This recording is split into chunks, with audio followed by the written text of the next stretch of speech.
Bonjour, je suis Annelle Ridgerson et voici mon histoire. Moi, c'est Clara Rashford. J'ai 25 ans et j'habite avec ma sœur Laura. Elle a 21 ans.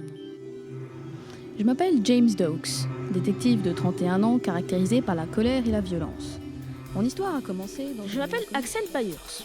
J'ai 14 ans, je mesure 1m71. J'ai les cheveux bruns et bouclés.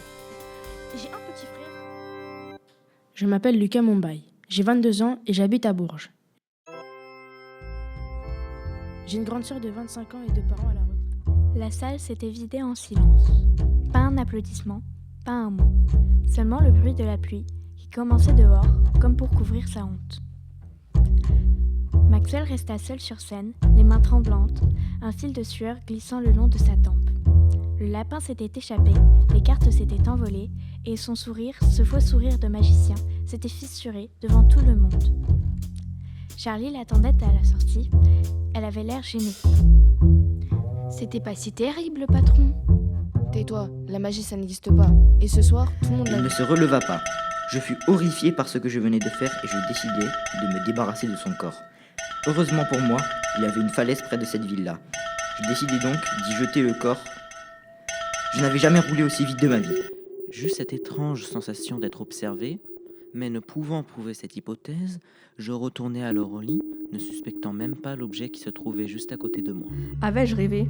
Hélas non, la voix se manifesta à nouveau. N'en parle surtout pas à ta sœur. De toute façon, elle ne comprendra pas ce que tu lui diras. Quand tout d'un coup, j'ai senti quelque chose de ma peau. C'était le miroir. J'avais oublié qu'il était dans ma poche. Mais je n'arrivais pas à vivre normalement avec ça dans ma tête. Chaque nuit, le même cauchemar me hantait.